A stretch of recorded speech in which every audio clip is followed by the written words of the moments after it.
D'accord. Mais en même temps, vous êtes député à l'Assemblée nationale. Vous avez vous êtes battu contre le règlement intérieur de l'Assemblée nationale.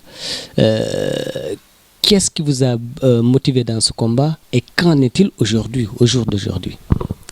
Oui, au jour d'aujourd'hui, d'abord, il faut dire que nous avons fait un recours au niveau du Conseil constitutionnel et nous attendons la décision du Conseil constitutionnel. Mais ce qu'il faut dire très clairement sur cette question, c'est que cela a été une grande déception de notre part, une très grande déception. Parce qu'on a énormément de sacrifices, énormément de sacrifices, jusqu'à des pertes de vies humaines. Il y a eu cette volonté du peuple sénégalais d'orienter les hommes politiques définitivement vers la résolution de leurs problèmes, vers la consolidation de la démocratie, vers la défense des libertés. À chaque fois que les hommes politiques ont dévié de ce chemin-là, les populations sont sorties. Nous pensions qu'avec l'Assemblée nationale actuelle, la 12e législature, les choses allaient changer en bien sur pas mal de questions.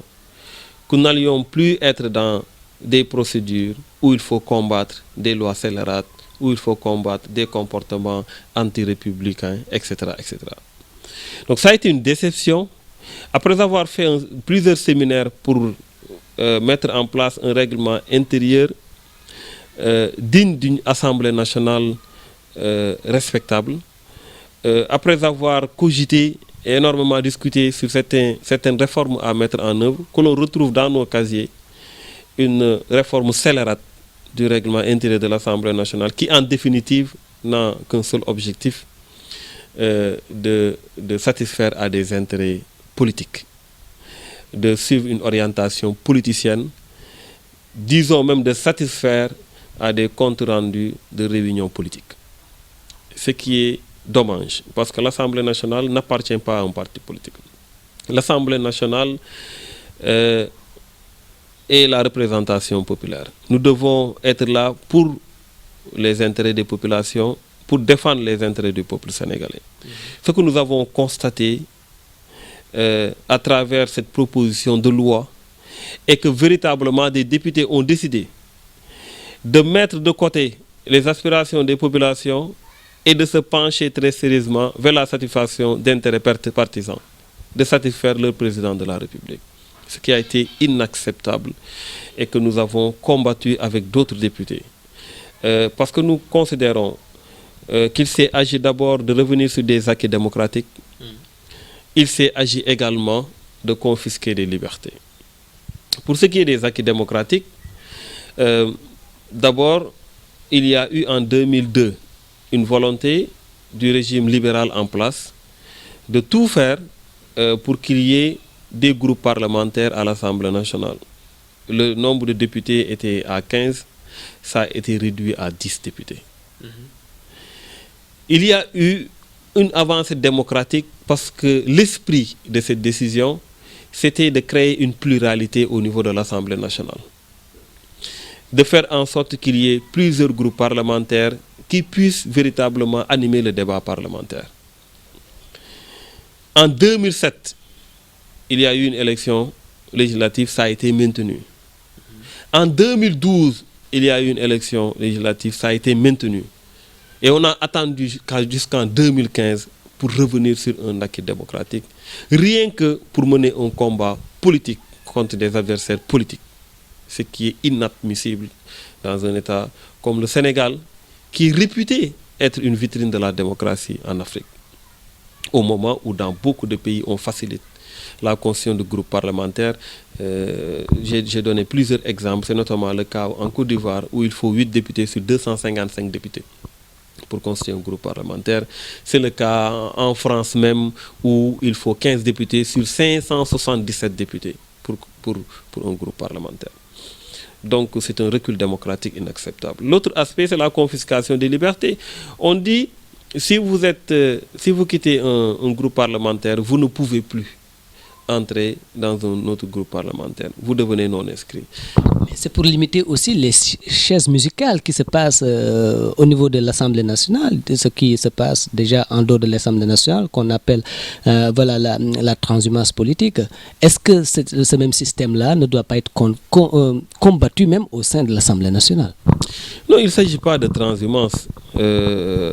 Ça n'a absolument rien à voir. La transhumance est déjà réglée par l'article, je pense, 60 de la Constitution, qui dit que lorsqu'un député quitte son parti, il perd son mandat.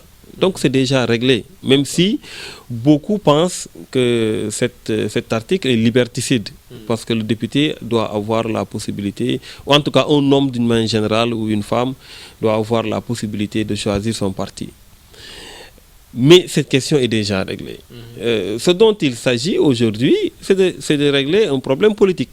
Parce que peut-être dans Benno Bokk Yakaar, il y a cette volonté de vouloir maintenir tout le monde et de dire quand vous quittez, vous n'avez plus le droit d'être dans un autre groupe. Mais ce qu'il faut dire très clairement, c'est dans les actes que le président de la République pose et son gouvernement, on voit nettement qu'ils ne sont pas en train de combattre la transhumance. Il faut même l'apologie de la transhumance. Le président de la République a clairement dit que qu'on laisse les gens choisir leur parti. Le président de la République, à chaque fois, reçoit des maires qui ont été élus sous d'autres bannières et fait tout pour les entraîner dans son parti. Donc, dans les faits, c'est ça, en fait, le problème avec ce gouvernement, c'est qu'ils sont dans les principes quand ils parlent, mais dans les faits, ils font le contraire. Donc, dans les faits, ils font l'apologie de la transhumance. Mais au sein de l'Assemblée nationale, ce n'est pas ça la transhumance. Parce que l'article 20 du règlement intérieur de l'Assemblée nationale dit que les députés peuvent se constituer en groupe par affinité politique. C'est-à-dire lorsqu'on a une affinité politique avec des personnes, on peut se constituer en groupe. Donc ça n'a rien à voir avec les partis politiques. C'est-à-dire aujourd'hui, si moi qui ai fait la campagne électorale, par exemple, avec, je donne un exemple comme ça, parce que moi je ne suis plus dans le groupe Benno Bokk Yakaar, mais je donne l'exemple d'un député qui fait la campagne électorale avec d'autres députés et ils avaient un slogan, nous allons vers une assemblée de rupture, nous allons faire ceci, nous allons faire cela. Une fois à l'Assemblée nationale, il se rend compte que la dynamique dans laquelle il s'était inscrit est déviée. Aujourd'hui, d'autres sont en train de cultiver ou en tout cas d'encourager d'autres attitudes qui n'ont rien à voir avec les promesses qui ont été faites aux populations.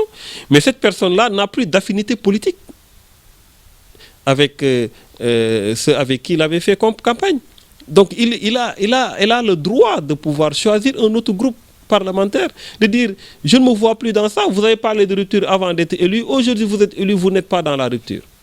Je préfère être ailleurs.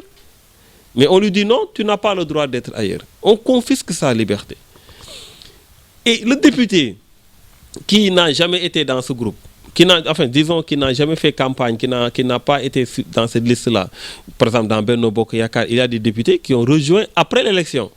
Ces députés-là également, qui pensaient, par exemple, qu'ils avaient une affinité politique avec le groupe Benno Bokk Yakaar, qui sont venus rejoindre ce groupe-là, on leur dit, vous n'avez pas la possibilité d'aller vers un autre groupe. Même si nous sortons complètement de notre ligne, vous n'avez plus ce droit-là. C'est une confiscation des libertés. C'est inacceptable également. Je pense que c'est clair que les populations ont vraiment compris qu'il s'est agi plutôt d'une loi scélérate, d'une loi antidémocratique, d'une loi liberticide. Que c'est dommage qu'on en arrive là en 2015. Aujourd'hui, nous attendons notre recours au niveau du Conseil constitutionnel. Nous espérons que la loi sera extirpée de notre nomenclature juridique et que véritablement que l'on revienne à l'orthodoxie, c'est-à-dire nous inscrire dans une logique d'avancée démocratique. En même temps, dans ce règlement intérieur, le mandat du président est ramené à 5 ans. C'est une bonne nouvelle, une avancée, une demande populaire. Oui, vous savez, il y a eu une manière assez pernicieuse de présenter cette loi en faisant un mélange du bon. On parle même de parité. Vous savez, ça également, c'est une contre-vérité. La loi, la parité, c'est juste un amendement qui a été introduit justement pour renforcer le côté positif. Comment est-ce qu'on peut faire dans un package, disons, du bien et du mauvais et ne dire aux gens que vous n'avez qu'un seul choix, c'est de dire soit oui ou non, ou de vous abstenir. C'est déjà très pernicieux de leur part. Je pense qu'il faudrait séparer les deux. Le mandat du président de l'Assemblée nationale, nous, à Rewmi, nous avions fait déjà une proposition de loi pour que ce mandat soit ramené à 5 ans. En cette période-là, personne ne nous a écoutés. Donc, pour dire que ce n'est pas une conviction, ce n'est pas une position de principe, c'est une position purement politique et voulant tout simplement masquer ce recul démocratique et ces décisions liberticides, ils ont voulu mettre ça dans la loi comme un arbre qui cache la forêt. Nous avons bien entendu eu le réflexe de ne pas nous intéresser à l'arbre qui cache la forêt, mais de nous intéresser à la forêt. Et cette forêt est un recul démocratique inacceptable. Et nous avons mené le combat pour que le Sénégal reste un état de droit, que le Sénégal reste un état de démocratie, où la démocratie est respectée, où les libertés sont respectées, sauvegardées. Il y va de notre image, au-delà de tout, parce que comme on l'a dit, ceux qui sont majoritaires aujourd'hui vont être minoritaires demain. Les choses, ça tourne, on ne peut pas être au pouvoir éternellement. Mais nous pensons que chacun d'entre nous, en tout cas chaque homme politique ou chaque parti politique, a le devoir de maintenir intacte notre image, l'image du Sénégal démocratique, l'image du Sénégal qui respecte les libertés. Ce n'est pas le cas malheureusement avec ceux qui sont là aujourd'hui et c'est ça qui est dommage malgré les sacrifices que les Sénégalais ont consentis pour qu'ils soient là. D'accord, Monsieur Bokoum, nous allons terminer par un point assez sensible à mon avis, c'est sur la crise scolaire et universitaire du Sénégal. Entamée depuis bien avant l'arrivée de Macky Sall, accentuée depuis quelques jours, on voit les multiples grèves des enseignants, des élèves, et des élèves qui peinent à avoir leur bourse, à percevoir leur bourse. Et puis, cette fois-ci, il y a quelque temps, ils viennent de percevoir leur bourse presque à la fin du mois, ce qui est peut-être une avancée. Mais quand on voit toutes ces grèves dans le niveau des élèves, le niveau des étudiants, cette fraude qui a été détectée par le ministre, quelle analyse faites-vous de cette situation, c'est cette situation qui met le Sénégal dans une situation embarrassante pour ceux qui doivent constituer son avenir? Oui, effectivement, c'est une situation difficile et à la limite inquiétante parce qu'effectivement, il s'agit de l'éducation. Vous savez, au Sénégal, on nous a toujours respecté à travers la qualité de nos ressources humaines. Aujourd'hui, c'est dommage qu'on en arrive à ces situations où même l'université de Dakar, qui était une référence en Afrique, nous n'avons pas les mêmes périodes d'études que les autres universités. Les quantums horaires ne sont pas respectés. Il y a énormément de grèves et la qualité de l'éducation laisse à désirer. Aujourd'hui, d'ailleurs, quand nous avons fait le tour, nous avons rencontré des établissements en paille. Le collège de Kolibanta, par exemple, qui est le seul collège de la localité, est en paille. Nous pensons qu'il y a énormément d'efforts à faire de la part du gouvernement. Les enseignants travaillent parfois dans des situations extrêmement difficiles dans certaines localités. Et c'est ça qu'il faut revoir. Non, effectivement, vous savez, Yacine, c'est une histoire extrêmement difficile. Le président de la République et son gouvernement ont le devoir de prendre en charge les préoccupations des étudiants, des enseignants et de véritablement respecter leurs promesses. Vous savez, on l'a vu avec la crise scolaire. Jusqu'à la dernière minute, on attend toujours la dernière minute pour essayer de trouver des accords au moment où on a perdu énormément de temps parce que, il faut le dire, lorsque on escamote tout un travail et qu'à la fin, on veut précipiter les choses et aller à l'examen, on n'a pas le temps de digérer. Parfois même, certains élèves n'ont pas vu, ou en tout cas n'ont pas suivi certains pans de leur programme.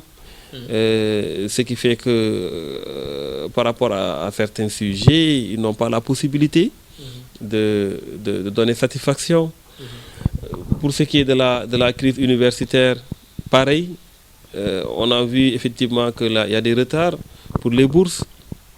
Il y a énormément de difficultés pour les étudiants. Les inscriptions, le prix des inscriptions, le montant a été augmenté sans qu'il y ait des mesures d'accompagnement, sans que les étudiants soient dans de meilleures conditions. Et compte tenu également des difficultés dans lesquelles vivent les parents, il y a énormément de choses à revoir. On nous a parlé des assises de l'éducation. Jusqu'à maintenant, ces assises de l'éducation ne sont pas appliquées. J'ai l'impression que malheureusement, ce gouvernement-là cherche plus à mettre en avant des stratégies de communication, comme je l'ai dit tout à l'heure en ce qui concerne le secteur économique, que de se pencher très sérieusement sur des questions essentielles, telles que la question de l'éducation. C'est ça qui est dommage.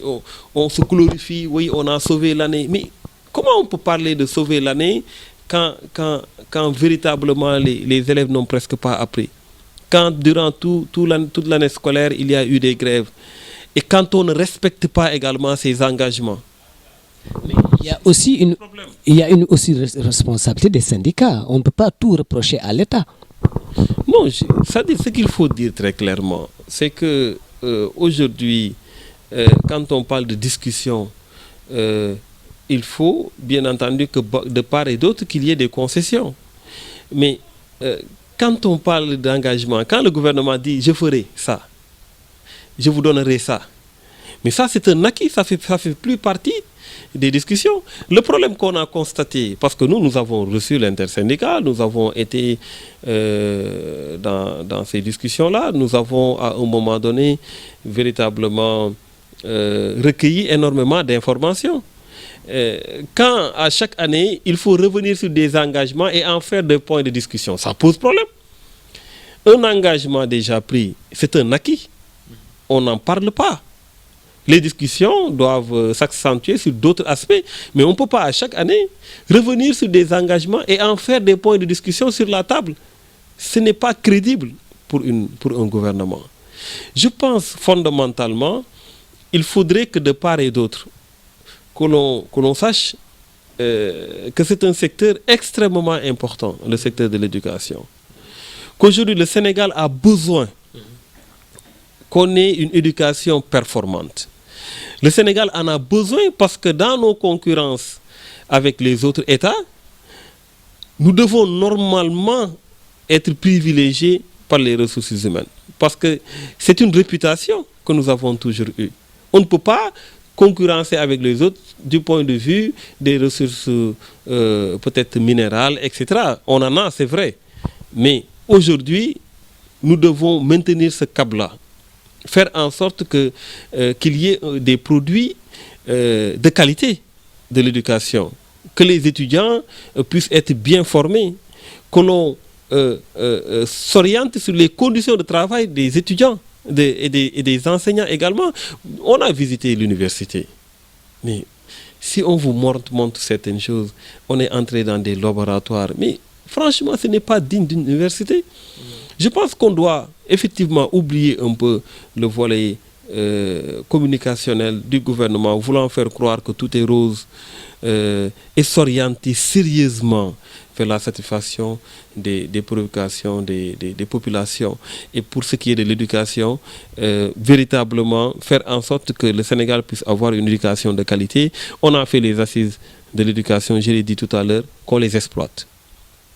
Qu'on très rapidement, qu'on essaie de trouver des solutions avant même l'ouverture des classes prochaines.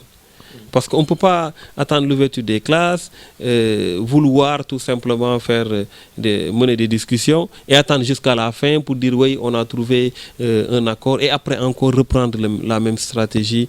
Je pense qu'il faut parfois s'arrêter et évaluer. S'arrêter et évaluer, mais en même temps, on voit aussi un effort du gouvernement de l'État sénégalais.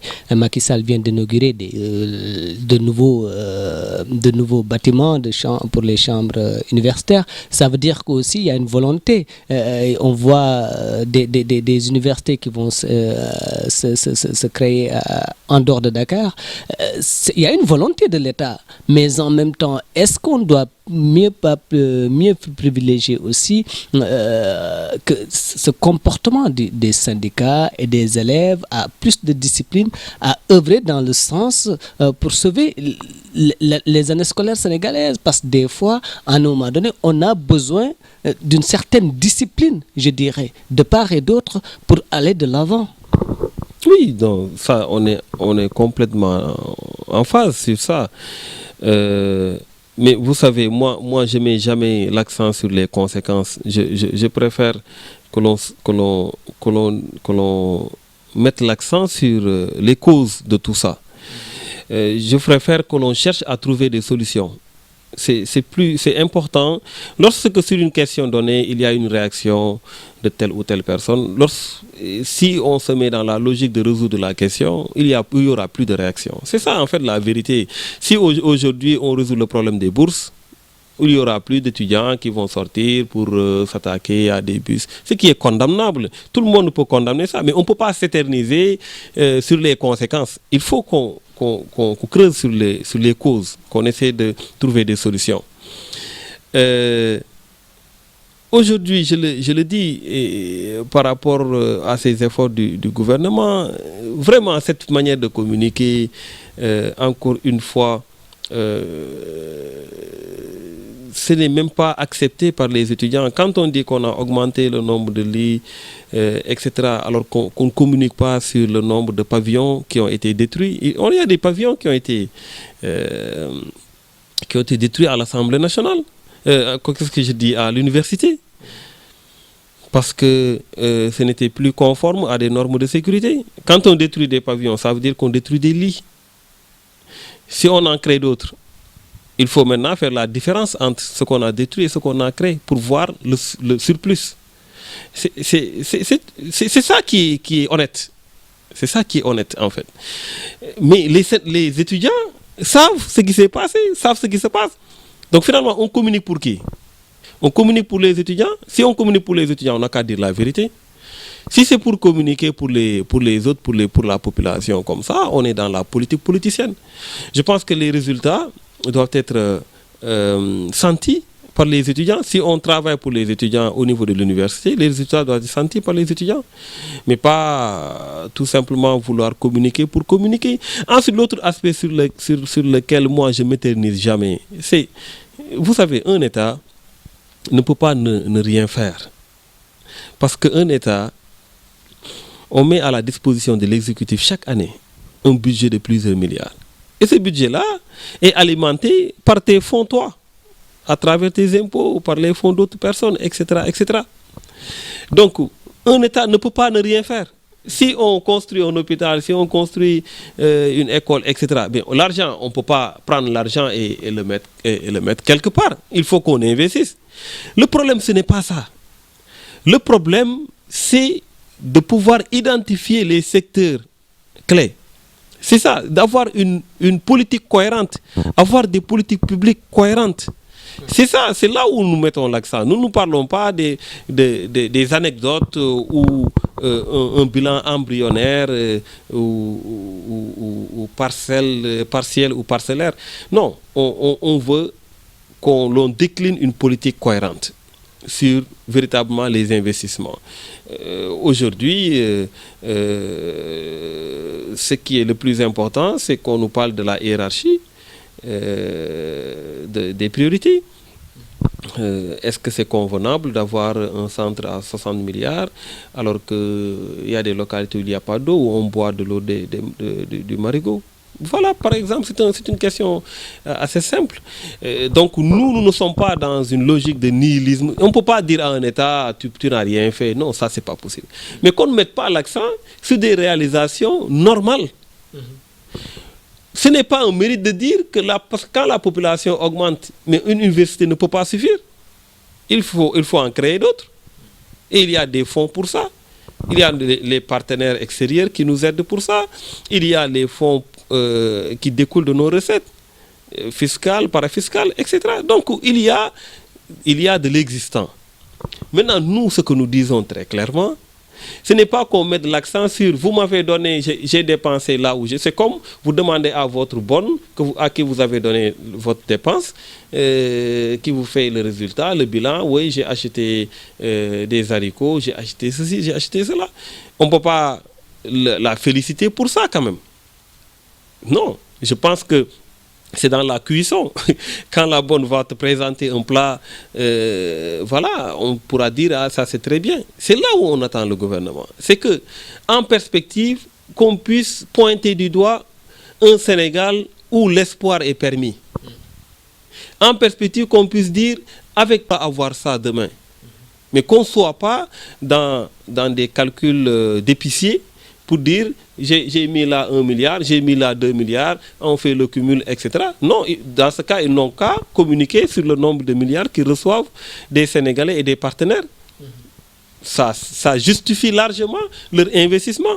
Maintenant, quelle est la stratégie qui puisse permettre demain de pouvoir véritablement profiter d'un bon investissement de la part du gouvernement, profiter d'une bonne stratégie économique, profiter d'une bonne politique publique pour pouvoir tout simplement avoir un Sénégal émergent. D'ailleurs, on ne peut pas parler d'émergence quand la situation de l'éducation est dans ces situations. On ne peut pas parler d'émergence quand dans certaines localités il n'y a pas d'eau, il n'y a pas d'électricité. On ne peut pas parler d'émergence. Donc il y a des choses à faire et c'est là où nous attendons le gouvernement. Je vous remercie beaucoup, M. Bokoum. Quel est votre message par rapport à la population estudiantine aujourd'hui ou au secteur de l'enseignement? Quel est votre dernier message avant de dire au revoir aux internautes? Oui, mon message, c'est d'abord ça s'adresse d'abord au gouvernement. Je pense que, comme je l'ai dit durant cette interview, il faudra que le gouvernement se penche définitivement et sérieusement sur la résolution des préoccupations des populations.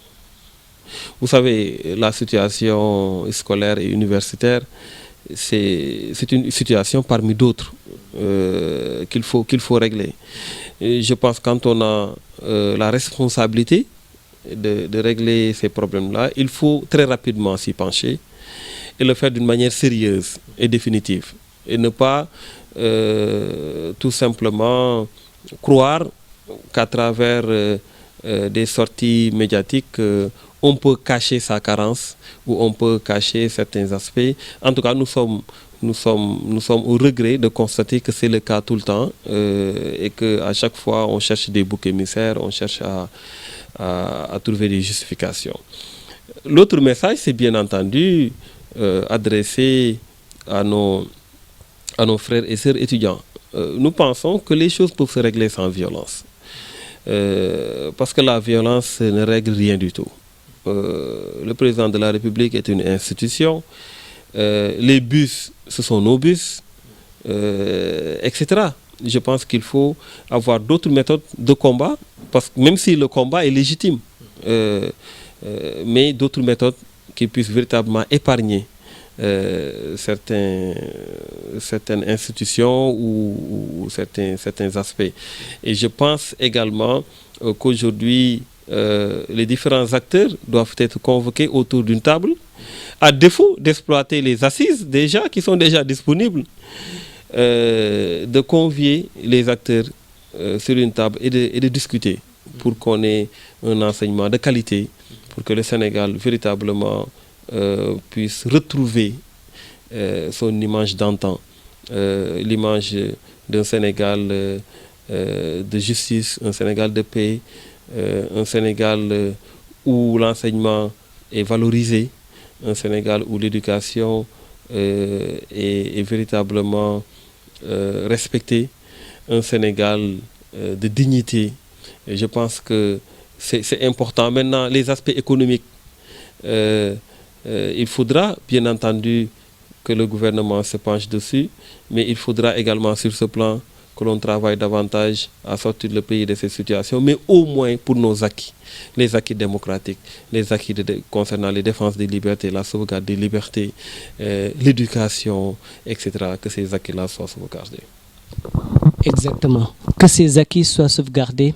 Mieux vaut entendre ces mots que de s'accuser mutuellement par rapport à ce qui se passe à l'université. La responsabilité des uns et des autres réside dans cette volonté de mettre en place une véritable démocratie dans notre pays. C'est sur ces mots, monsieur, dames, que je vous donne rendez-vous. À très bientôt. Monsieur Bokoum, au revoir. Merci et au revoir. Merci, à très bientôt, Mayacine. Merci beaucoup.